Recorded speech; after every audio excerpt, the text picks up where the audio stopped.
말씀은 사도행전 16장 6절로 10절 말씀입니다.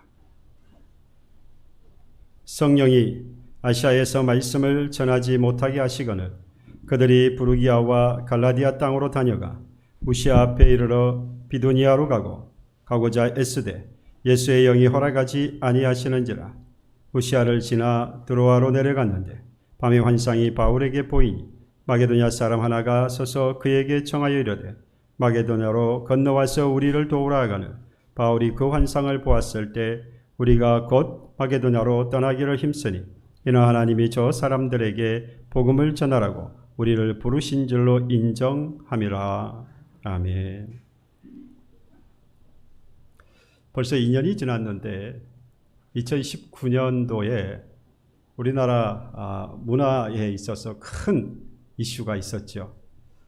세계적으로 전례 없었던 봉준호 감독의 기생충, 아마 이 영화를 대부분 다 보셨으리라 생각이 됩니다. 그만큼 유명했던, 그리고 세계를 흔들어 놓았던 그런 영화였습니다. 아카데미 비영어로 아카데미상 수여한 것은 이 기생충이 처음이었고, 그리고 황금종려상과 더불어서 아카데미상을 수상한 작품 또한 두 번째로, 세계에서 두 번째로 이 봉준호 감독의 이 기생충 작품상을 수여하게 되었습니다.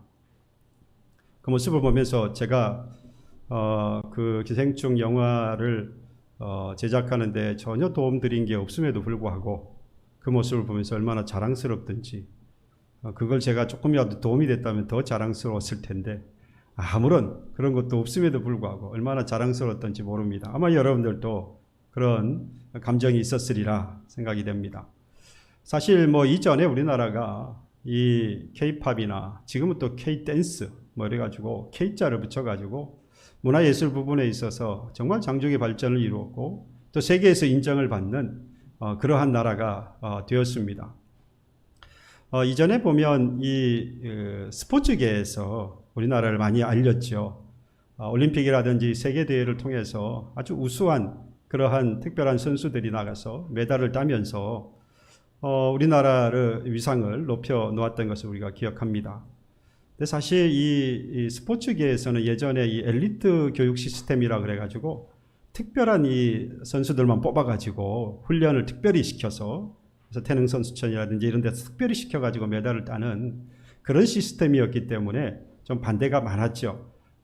일반 사회체육이라든지 이런 게 좀 저변학대가 되어서 이것들이 점점점 올라오면서 발굴되어지는 그러한 특별한 선수들이 또 트레이닝을 받아서 세계대회에 나가고 이래야 되는데, 사회저변학대는 되어 있지 않은 상황에서 특별히 잘하는 한 선수 이런 사람들 팀 이렇게 뽑아가지고 이들에게만 집중적으로 투자를 해가지고 메달을 따는 게 이게 좋은 거냐 이렇게 해서 엘리트 교육 시스템에 대해서 반대하는 그런 것도 있기는 했습니다만은, 어찌되었든 간에 지금까지 이런 스포츠라든지 또는 문화예술 부분 다방면에서 이제는 그것뿐만 아니라 이제는 영화나 또 TV 프로그램까지, 지금 우리나라에 있는 예능 프로그램 여러 가지 영화라든지 드라마라든지 TV 프로그램까지도 외국에 수출을 하고 있잖아요.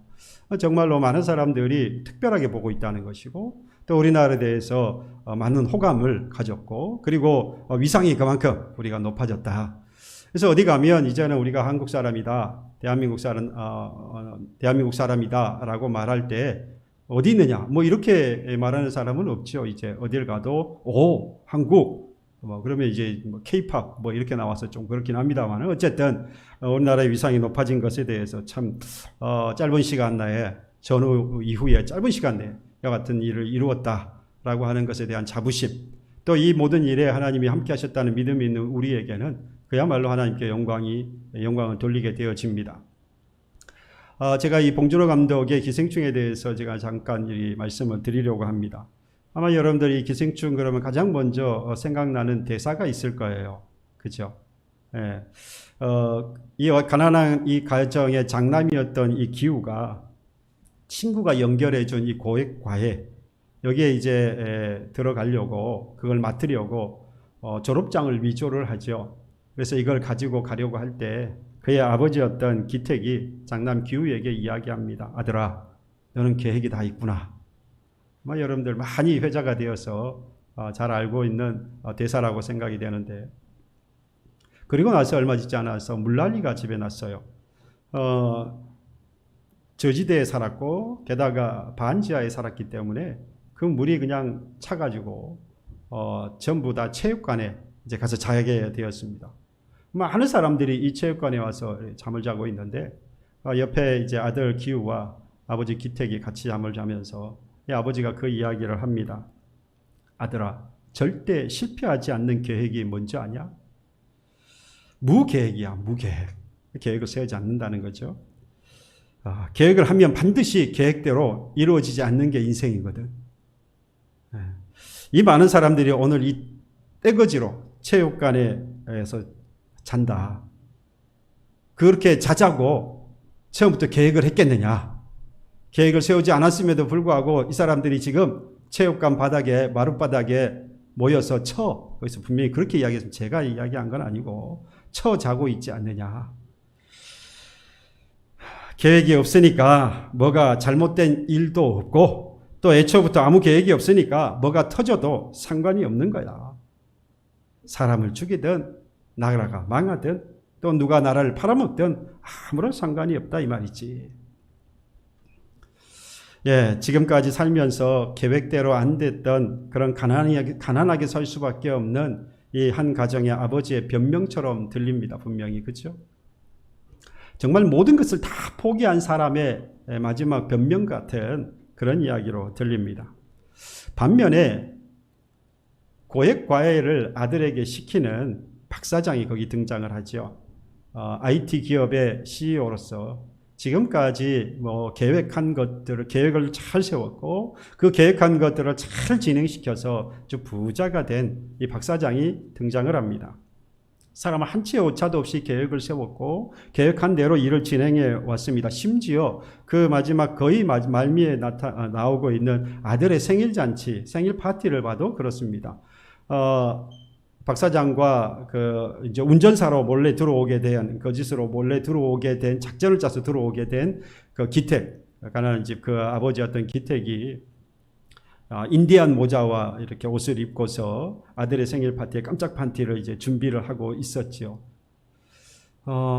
심지어 이와 같이 아들의 이 생일 파티도 그냥 허투루 하지 않고 아주 철저하게 계획을 세워서 그 일을 진행을 시켜 나아갔던 겁니다. 정말로 그러다 보니까 사실 원하는 대로 진행이 되어지지 않으면 아주 날카로운 반응을 보이기도 합니다. 그런데 결말에 가서 보면 이 영화의 장르가 여러분 어떻게 되신지 아십니까? 블랙 코미디입니다. 그러니까 웃기고 재밌긴 한데 씁쓸한 거죠. 또 한 가지는 스릴러입니다. 그래서 여러분들 마지막 가서 이 파티에서 보면 그 즐겁고 계획적으로 이루어졌던 그 파티가 이 손도끼, 그 다음에 쇠구챙이, 칼, 이러한 것들이 왔다 갔다 하면서 사람이 죽고 또 다치고 하는, 그래서 피가 난자하게 되어지는 정말로 파티가 생일 파티가 살해 현장으로 바뀌어 버리는 것을 보게 됩니다. 그러니까 이 박사장이 계획했던 이 모든 것들이 전부 다 실패로 돌아간 거죠. 수포로 돌아가고 만 것입니다. 여러분, 이 기생충의 처음 작품을 랭크하면서 지으려고 했던 이름이 혹시 뭔지 아십니까? 처음에는 기생충이 아니었어요. 데칼코마니라고 이름을 지으려고 했습니다. 데칼코마니 하면 여러분들 그 학창 시절에 미술 시간에 했던 경험이 있지요. 요즘 아이들도 많이 할 텐데 이 한쪽 면에다가 물감은 이 여러 가지 색깔을 이렇게 양을 달리해서 이렇게 해놓고 그 다음에 밤 되면 이렇게 탁 붙이면 그랬다가 탁 떼면 같은 그림의 모습이 여러 가지 무늬해서 여러 가지 모양으로 이렇게 똑같은 것이 찍혀 나오는 것이죠.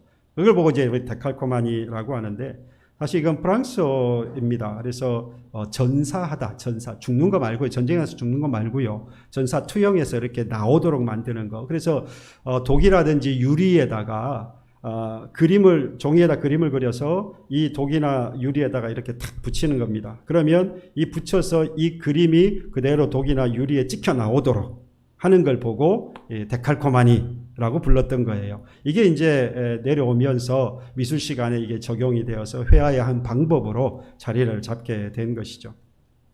근데 이 기생충이라는 영화를 이 데칼코마니라고 하는 이름으로 처음에 지으려고 했다면 그 이유가 있지 않겠습니까? 그 이유가 뭐냐? 바로 이런 겁니다.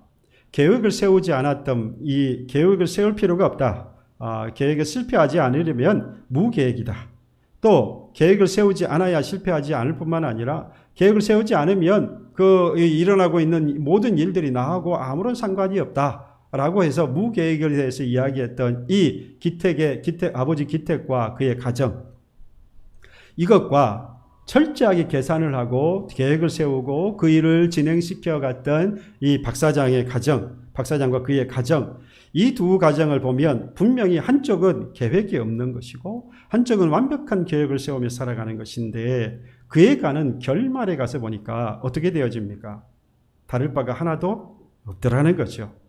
그때 가서 보니까 그 결말은 모두가 다 이와 같이 엉망이 되어버리는 결론은 가서 모두가 다 똑같아져 버렸다라는 이야기입니다. 무계획으로 사는 것이 실패하지 않는 방법이라고 그래서 가난을 합리화했던 이 기택이나 또 거짓 계획을 세워서 목적을 달성하려고 했던 그 아들, 딸 뿐만 아니라 철저히 계획을 세우며 살려고 했던 그 박사장, 살아왔던 그 박사장, 그의 가정, 결국에 와서 뭐가 다르겠습니까? 무엇이 다릅니까? 다른 게 하나도 없잖아요. 그래서 데칼코마니라고 이름을 지으려고 한 겁니다. 여러분, 이렇게 이야기할 수 있어요. 계획대로 안 되든지 되든지 그게 무슨 문제가 되느냐. 이게 이제 so what 이런 이야기입니다. 그래서 그러니까 일을 똑같이 누군가는 계획이 없이 일을 진행시켰어요. 근데 결말에 가서 똑같은 거예요. 그러니까 계획을 세워서 일이 되든지 안 되든지, 계획을 안 세워서 안 세웠는데도 불구하고 되든지 안 되든지, 그래서 이런 이야기를 지금 하고 있다 이 말입니다. 심지어 여러분들 보십시오. 하나님께서 만물을 하나님이 계획하셨고 계획하신 대로 만물을 창조하셨어요. 그런데 사람이 죄를 범합니다. 사람이 죄를 범해서 하나님께서 만드신 창조의 모든 뜻이 어떻게 됩니까? 어그러져 버렸죠. 마치 우리가 볼 때는 그 모든 것이 실패로 돌아간 것처럼 느껴집니다. 물론 하나님께서 계획하시는 것과 사람이 계획하는 것은 철저히 차이가 있어요. 하나님이 세우신 바로 이 계획은 비록 인간이 범죄해서 다 흐트러져 버리고 어그러진 것처럼 보이기는 하지만 이 하나님께서 뭐합니까? 예수를 통하여서 십자가의 보혈로 뭐합니까? 구원 얻을 수 있는 길을 열어두셨지요. 근데 우리는 그럴 수 없어요. 우리는 결국 어떠한 계획을 세웠다 할지라도 결론에 가서는 결국 뭐 하라는 겁니까? 다를 바가 없더라. 우리는 살아가면서 계획대로 되었다 이야기합니다. 그때 우리가 뭐라고 이야기할 수 있다는 거죠? 그 다음은 계획대로 안 되었어요. 그래서 계획을 세우지 않았어요. 그런데 뭔 일이 이루어졌어요. 그래서 계획을 세우지 않았어요. 그래서 안 되었어요. 그래요. 그래서 지금 이야기는 그 이야기를 하고 있습니다. 여러분, 결국 이 하나님도 유일하신 하나님이시고 그 유일하신 하나님께서 하셨던 그 모든 일들에 대하여서 하나님이 계획하지 않으신 일이 없고 그 계획대로 아니 된 일이 없는데 지금 뭐라고 질문을 하고 싶으냐? 그래서 하나님이 하신 일에 대해서도 지금 여러분들 제가 극단적인 회의론자나 또는 염세주의자여서 지금 그런 이야기를 하는 게 아닙니다. 또 반면에 또 낙관주의자도 아니에요. 저는 그저 하나님이 나의 유일한 신이라고 하는 것을 믿으면서 그 믿음 가지고 살아가는 사람입니다. 아마 여러분들도 마찬가지일 거예요. 그렇다고 하면 이 믿음을 가진 저와 여러분들이 계획을 세우고 또 세운 그 계획대로 이루는 것을 우리는 무엇으로 느낍니까? 기쁨이고 우리에겐 큰 복이라고 느끼면서 살아갑니다. 그런데 지금 오늘 제가 말씀을 드린 대로 그래서 so what? 그래서 어쨌다는 겁니까? 계획을 세웠어요. 그리고 그 계획을 세운 대로 이루어지는 거예요. 그래서 너무 기뻐요. 그것이 하나님이 주신 복인 것처럼 느껴진다 이 말이죠. 그래서 그 다음 뭐죠? 그 다음 뭐라는 이야기입니까? 대답해 보세요.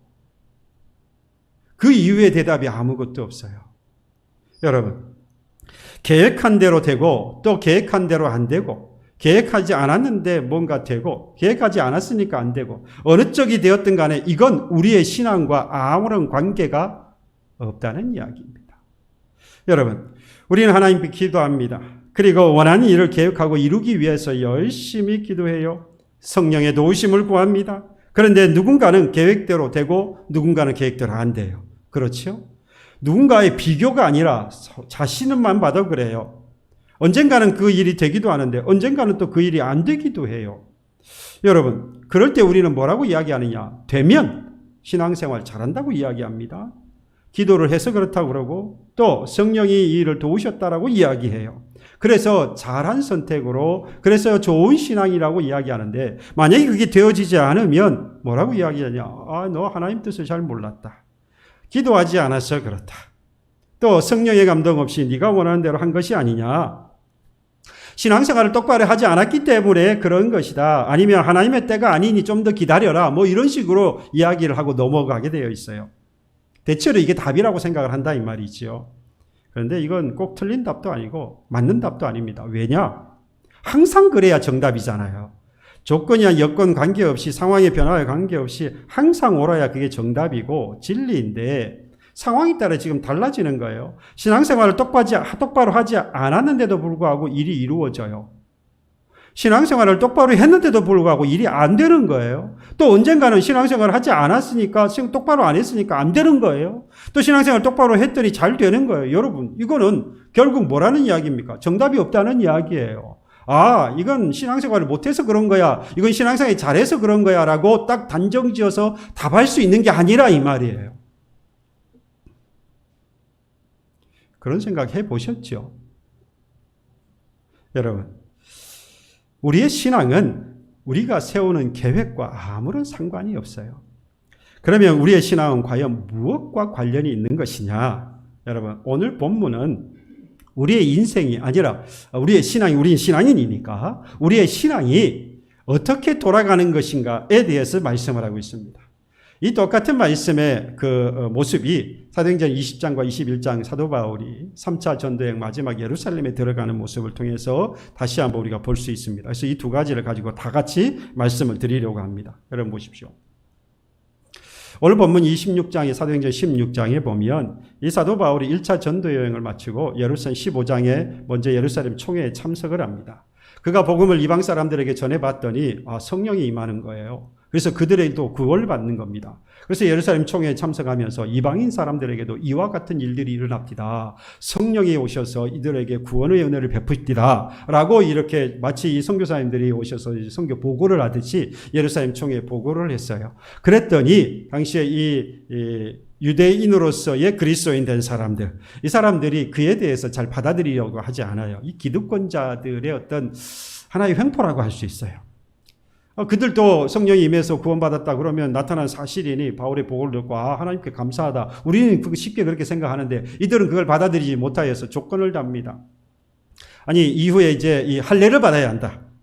이들도 비록 그렇게 일이 성령이 임해서 그들이 구원을 받았다고 할지라도 이들이 할례를 또 받아야 한다. 이방 사람들이니까 그래야 구원이 온전해진다. 뭐 이렇게 결론을 내리는 거예요. 그래서 이 중간에 베드로라든지 그 다음에 마지막 야고보의 이야기를 듣고 난 결론이 뭐냐? 할례는 받지 않아도 된다. 다만 그 사람들이 이방 사람들이었기 때문에 우상을 섬기고 그 다음에 음행으로 그 목매어 죽인 것들을 다루고 하는 것들, 이러한 것들은 금한다. 이러한 것들은 하지 말아야 한다라고 하는 것으로 결론을 내립니다. 여러분, 이 기득권자들이 가지고 있었던 복음의 진리를 다루는 게 아니라 그들이 가지고 있는 기득권의 침해를 받으니까 이에 대해서 방어를 하고 있는 모습인데, 그럼에도 불구하고 이 바나바와 바울 지치지 않아요. 바울과 바나바가 그 이야기를 듣고 실족하거나 이 복음의 진리를 이 사람들이 받지 않는다면 이게 어떻게 하나 그런 낙심하는 마음으로 거기서 그치는 게 아니라 그것들을 다 받아들이고 또 다시 복음을 전하러 나갑니다. 이게 이제 2차 전도 여행이 되는 거죠. 그래서 바울과 바나바가 함께 갔으면 좋겠는데 이 2차 때는 1차 때 문제가 되었던 마가 때문에 2차 때에 이 바울과 바나바가 같이 못 가고 바울은 실라를 데리고 그리고 바나바는 그의 조카였던 이 마가를 데리고 각각 2차 전도가 되어집니다. 그래서 이 바울과 이 바나바는 지금의 시리아 지역, 그래서 성경에서 수리아라고 말하고요. 바로 거기와 길리기아로 이 바울과 실라가 떠나게 되어집니다. 그리고 이 바나바와 그리고 그의 조카였던 마가는 구브로섬, 지금으로 보면 키프로스라고 해요. 키프로스 섬. 이게 이제 바나바의 고향이기도 합니다. 그래서 조카를 데리고 그곳으로 배를 타고 건너가서 거기서 복음을 전하게 되죠. 그래서 지금도 이 키프로스 섬에 가면, 이 구브로스 섬에 가면 바나바 기념교회가 있어요. 그가 태어났던 곳이고 복음이 전해졌던 곳이기 때문에 그를 기념한 교회가 있습니다. 자, 여러분, 제가 이렇게 이 말씀을 드리는데, 이렇게 지금 복음의 진리를 전하고 사수하기 위해서 목숨을 내어놓은 이 바울의 모습을 보지 않습니까? 우린 지금도 보고 있고, 이전에도 보았어요. 사도행전 15장 이전에 1차 전도여행을 하면서, 그가 회심하고 난 이후에 복음을 전할 때의 그의 모습을, 그리고 앞으로도 우리가 보게 될, 그리고 우리가 이미 알고 있는 바울에 대해서 볼 때 바울이 전하는 이 복음에 대하여서 그가 확신을 가지고 목숨을 내어놓고 이 복음을 전하지 않습니까? 그런데 참 이상해요. 이상한 일이 생겼어요. 6절에 보십시오. 오늘 본문의 내용이죠. 성령이 아시아에서 말씀을 전하지 못하게 하시거늘 그들이 부르기아와 갈라디아 땅으로 다녀갔다라고 이야기합니다. 지금 성령이 뭐 하셨다 그랬어요? 아시아에 복음을 전하는 것을 가로막았다라고 이야기합니다. 여러분, 이게 이상하지 않아요? 저만 이상한 거예요? 여러분도 이상하기를 바랍니다. 여러분, 지금 조금 전에도 방금 말씀드렸지만 바울은 기도하지 않고 움직이는 사람이 아니에요. 바울은 항상 기도했고, 바울은 항상 성령의 감동과 또 성령의 인도하심을 따라서 항상 발걸음을 옮겼어요. 그래서 그곳에서 복음을 전했어요. 때로는 물론 그 복음을 받아들이는 사람도 있었고, 받아들이지 않고 거부하는 사람도 있었어요. 그거하고 관계없이 바울은 항상 기도하는 사람이었고, 그리고 가는 곳마다 가기 전에 항상 성령의 감동을 받고 움직이는 사람이었어요. 그러니까 이 아시아의 복음을 전하러 가기도, 이 아시아의 복음을 전할 때에도 역시 기도했고, 역시 성령의 감동으로 복음을 전하는 것이었죠. 그런데 지금 뭐라고 말합니까? 하나님께서 그가 성령이 아시아의 복음을 전하는 것을 뭐 하셨다고요? 막으셨다라고 이야기합니다. 단 한 번도 기도하지 않고 움직인 적이 없고, 단 한 번도 성령의 인도하심을 받지 않고 복음을 전한 적이 없는 바울인데, 성령이 그가 아시아의 복음을 전하려고 할 때에 그를 막았다라고 하는 것. 여러분, 바울은 그야말로 항상 성령에 매어서 그리고 성령의 인도하심 따라서 기도하면서 살아갔던 사람이기 때문에 비록 결론적으로 가서는 매를 맞는 일이 생기고 복음을 전하다가 그가 엄청난 환난을 당한다 할지라도 끝까지 견뎌나갈 수 있었던 것은 자기가 계획하고 자기의 힘을 가지고 계획한 대로 갔던 사람이 아니기 때문이에요. 여러분, 우리가 가장 많이 실망하고 낙심하는 건요, 우리가 열심히 계획하고 그리고 계획한 만큼 기대하고 그것이 이루어지지 않았을 때 우린 정말 낙심하고 그리고 실망하게 되어 있어요. 그리고 나중엔 포기해버리죠. 그런데 바울은 포기하지 않고 계속해서 바울이 이 복음을 전할 수 있었던 것은 자기가 계획한 것이 아니에요. 기도할 때 성령이 인도하셨고 그 인도하심을 받으면서 갔기 때문에 그 결과적으로 매를 맞게 되든지 환난을 당하든지 아니면 복음이 잘 전해 아무 관계없이 실족할 이유도 없었고 그 일에 대해서 목회가 의식할 이유도 없었어요. 어떤 일을 당하든지 견딜 수 있었던 거예요.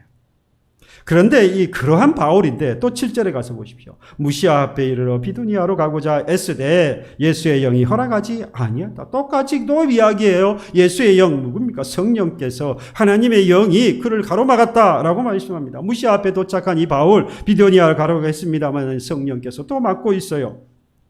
그러면 여러분, 지금까지 우리가 예상했던 그런 바울이 아니었던 것이냐? 우리는 바울이 기도하고 성령에 충만해서 성령의 인도하심 따라 복음을 전하며 날마다 갔다고 생각했는데 지금 이 아시아로 올 때는 그러지 않아서 이런 일이 벌어진 것일까? 생각해 볼 수 있잖아요. 이 아시아의 복음을 전하는 것은 그와 관계없이 자기가 고집을 부려서 온 것이니까, 마치 요나가 하나님께서 니느웨로 가서, 아수르의 수도인 니느웨에 가서 복음을 전하라고 하셨는데 그가 다시스 로베를 타고 도망간 것처럼 고집을 부려서 바울이 하나님께서는 분명히 이 아시아가 아니라 마게도냐로 건너가서 복음을 전하라고 하셨는데 이 바울이 고집을 부려서 아시아로 그러면 갔기 때문에 하나님께서 마치 요나를 막으신 것처럼 이 바울도 하나님께서 막으신 것이냐, 성령을 통해서 그를 막으신 것이냐, 그렇게 생각하십니까? 그럴 수 없지요. 단 한 번도 그런 적이 없는 바울입니다. 그리고 9절 10절에 가서도 마찬가지로 마게도냐 사람들이 건너와서 우리를 도우라 환상 가운데 그 모습을 봅니다. 그래서 바울이 이제 마음에 확신을 가졌어요. 그래서 마지막에 저 사람들에게 복음을 전하라고 우리를 부르신 줄로 우리가 인정했다. 받아들였다는 거죠. 그래서 이제 마게도냐 가서 복음을 전할 것이다. 이 말씀을 드렸는데도 이게 정말 앞뒤가 안 맞아요. 아무리 생각해도 이상해요. 전에는 뭐 하라는 겁니까? 성령이 나를 인도하셔서 아시아에 가서 복음을 전하라고 했는데 이제는 가로막고 뭐 하라는 거예요? 마게도냐로 가서 그리고 넘어서 고린도까지 그리스까지 해서 이 복음을 전하라고 그렇게 이 말씀을 하시니 앞뒤가 안 맞잖아요. 그렇지 않습니까? 제가 여러분들에게 지금 동의를 구하잖아요. 제가 이 말씀을 보면서 어떻게 이럴 수가 있나.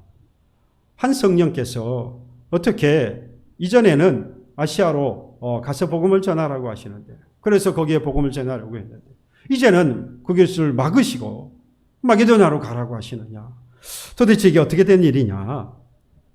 주로 우리는 이런 상황을 만나면 뭐라고 대부분 이야기하느냐 잘 모르겠거든요. 그러니까 하나님의 뜻이 있겠지. 하나님의 계획이 거기에 있겠지. 우리는 다 모르지만 하나님의 뜻이 있고 하나님의 계획이 있으니까 뭐 하라는 겁니까? 그냥 기다리고 있어 보자. 하나님이 하시는 일이고 하나님이 계획하신 일이니까 그렇게 하신다. 더 이상 질문하지 마. 뭐 이렇게 돼버려요. 여러분, 하나님의 뜻이 아닌 게 세상에 어디 있습니까? 아닙니까? 세상이 이 세상 만물 가운데 돌아가는 창조로부터 시작해서 지금까지 섭리하시는 모든 이 세상의 만물들 가운데에서 하나님이 계획하지 않으시고 하나님이 뜻대로 이루어지지 않는 일들이 세상에 어디 있어요? 아무리 작은 것 하나라도 하나님 계획 안에, 하나님의 계획 밖에 있는 일들은 단 한 가지도 있을 수 없습니다. 지금 우리에게 일어나고 있는 이 나라, 그리고 이 세계, 그리고 우리의 가정과 나에게 일어나고 있는 말할 수 없는 아주 작은 것이라, 나도 기억하지 못하는 일이라도 지금 나는 잊어버리고 지나가지만 그것까지라도 하나님 계획 밖에 있는 것은 단 한 가지도 없는 거예요.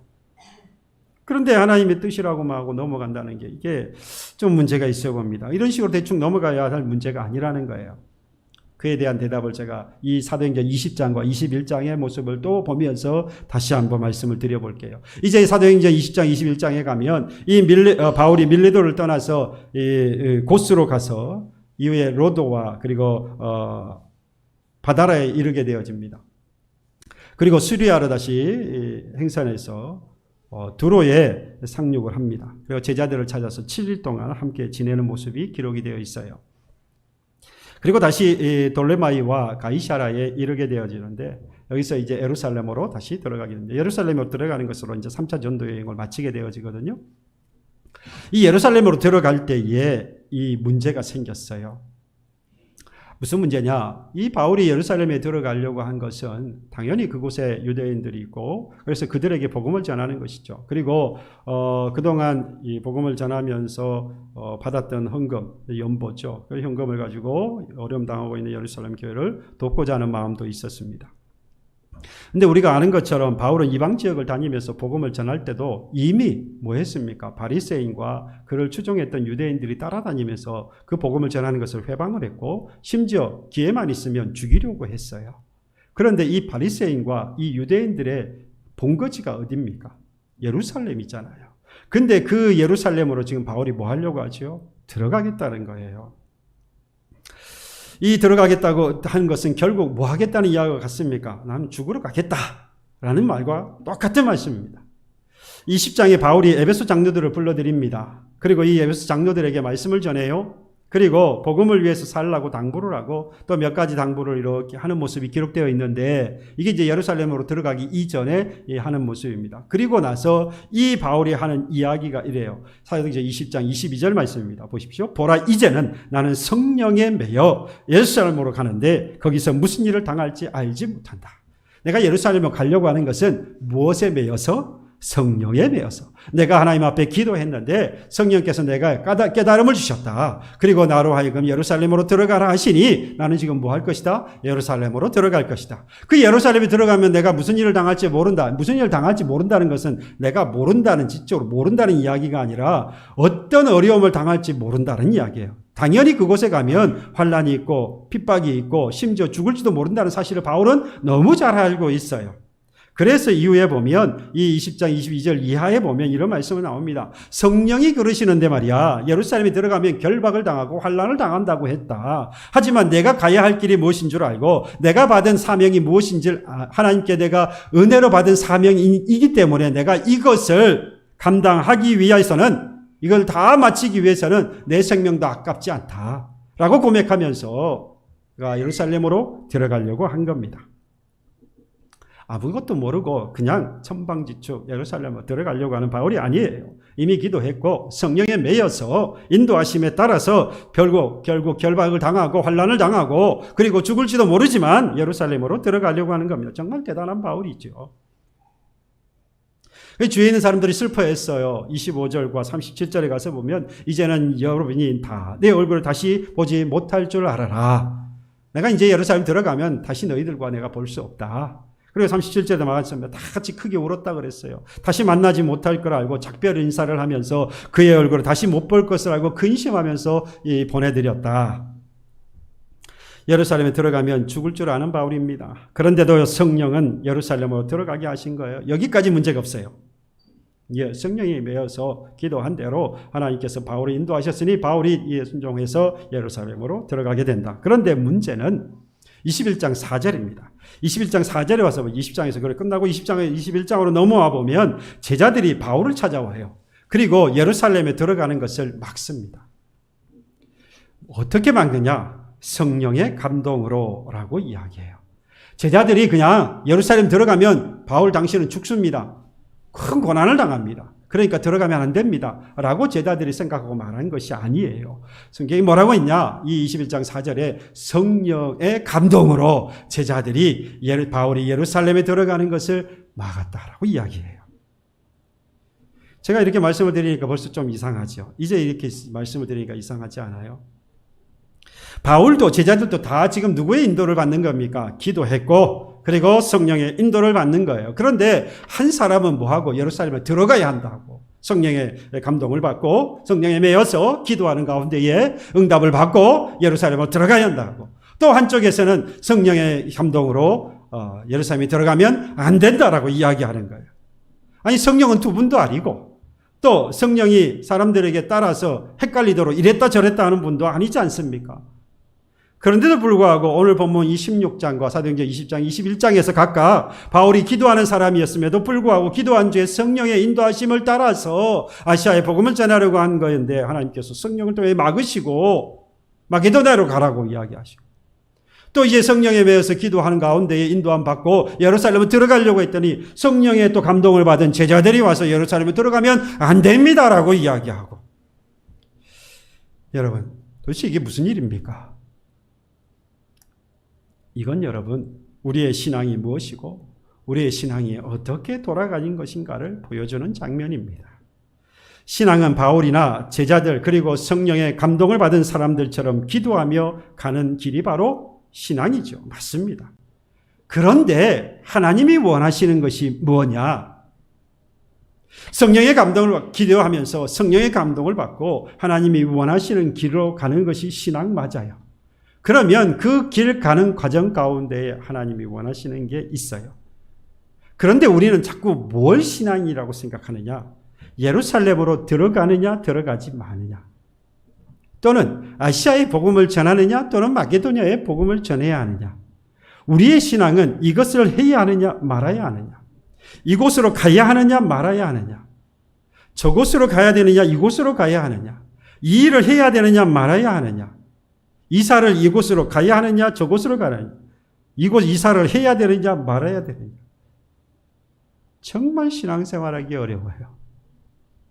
우리의 모든 신앙의 초점은 거기에 가 있어요. 그러면서 뭐합니까? 기도해요. 간절히 성령의 감동이 있기를 바랍니다. 기도하면서 성령이 내 마음을 움직이셔서 어느 쪽으로 가야 하는지, 그 일을 해야 하는지 말아야 하는지, 그곳을 가야 하는지 말아야 하는지, 그 사업을 해야 하든지 말아야 하는지, 그 학교를 가야 하는지 말아야 하는지, 우리는 모든 것이 여기에 초점이 맞춰져 있고, 이것이 잘 되어지면 뭐한 것? 하나님의 뜻을 잘 알아서 계획에 따라서 이루어지어서 내가 참 좋은 신앙.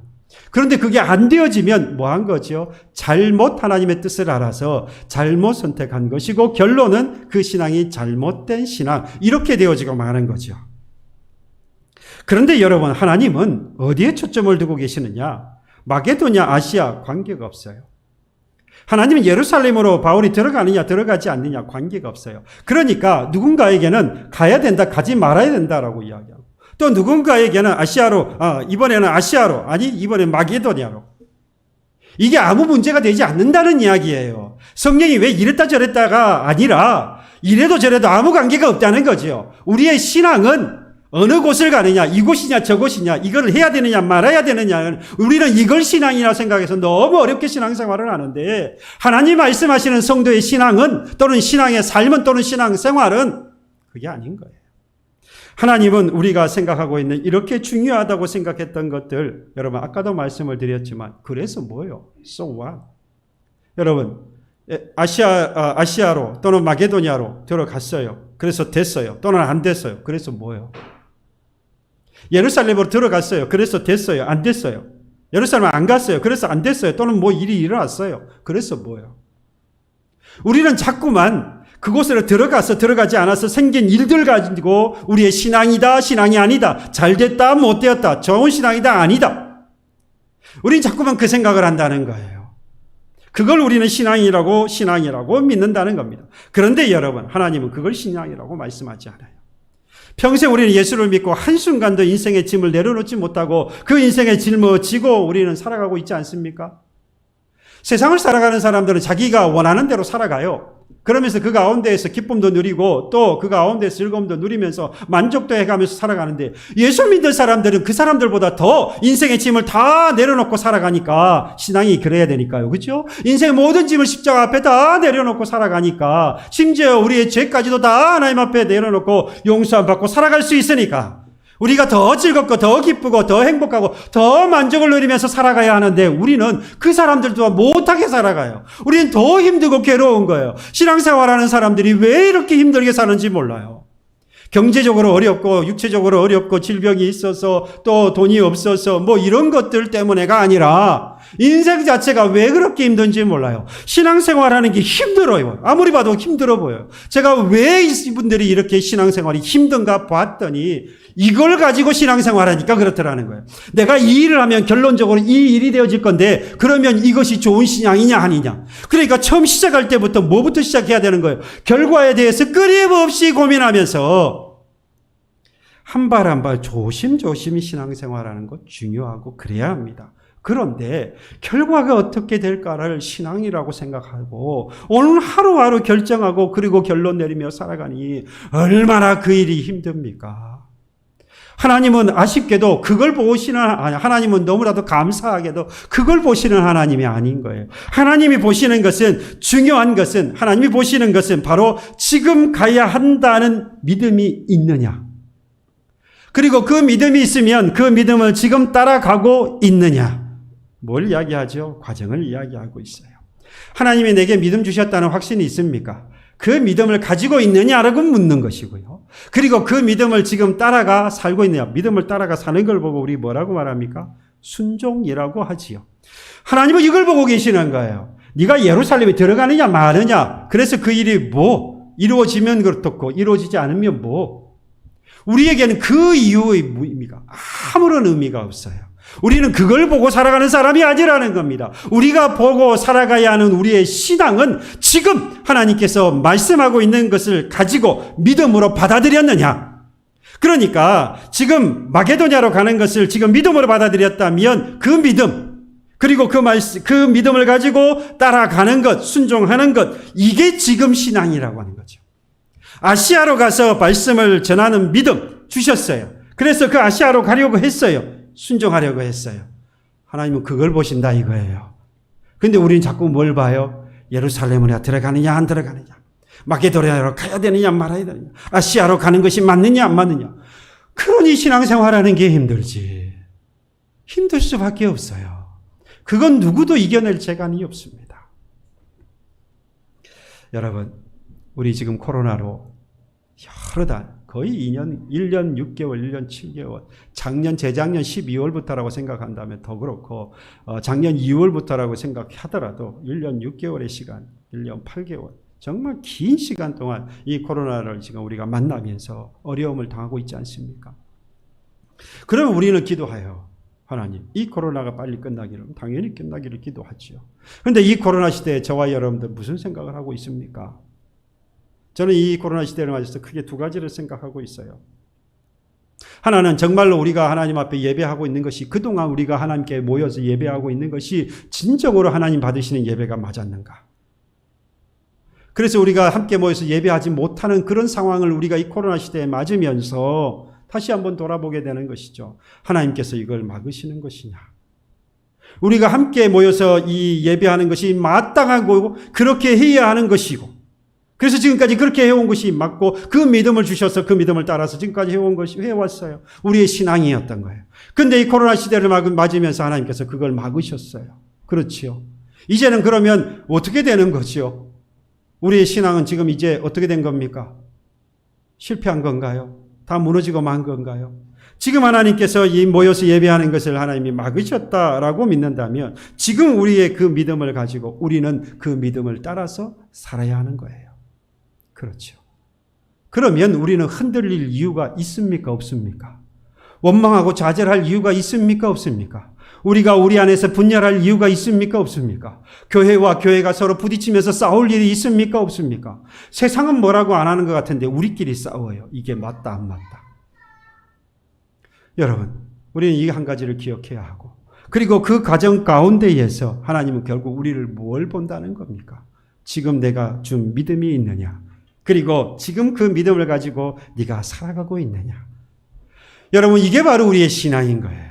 우리의 신앙을 수레바퀴로 비교를 한다면 수레바퀴의 양바퀴, 수레가 굴러가려면 양바퀴가 똑바로 굴러가야 하는데, 그 양바퀴가 각각 신앙으로 본다면 바로 이 믿음과, 그리고 그 믿음을 따라가는 순종이라는 겁니다. 그래서 우리의 신앙은 한 손에는 뭘 잡고요? 믿음을 붙여잡고, 그리고 한 손에는 뭘 부여잡고요? 순종이라고 하는 것을 부여잡고 우리가 살아가는 것이 바로 신앙이라고 하는 겁니다. 그래서 우리의 신앙이 돌아가는 원리는 바로 이 믿음과 순종인 거예요. 이 코로나 시대에, 그리고 지금 우리가 다시 다음 주부터 2주간 우리가 한 자리에 모여서 예배할 수 없고 유튜브를 통해서 영상 예배를 드릴 수밖에 없는데, 우리가 그럼에도 불구하고 전혀 흔들릴 이유가 하나도 없는 것은 되어진 일이 문제가 아니라 그 이후의 것을 보고 우리가 살아가다 보니 흔들리지, 그렇지 않고 지금 되어지는 것 가운데에 하나님이 주신 믿음이 무엇인지, 그 믿음을 내가 가지고 있는지, 그리고 그 믿음을 따라서 오늘 내가 살아가고 있는지, 그렇다고 한다면 현장에 와서도, 그리고 영상을 통해서도 다만 하나님께서 뭐만 열어주시는 거예요? 방법을 더욱더 많이 열어주신 것을 알고, 또 그것을 지혜롭게 우리가 사용한다면, 그것을 믿음으로 받고 믿음으로 따라 순종한다면 문제될 게 하나도 없는 거예요.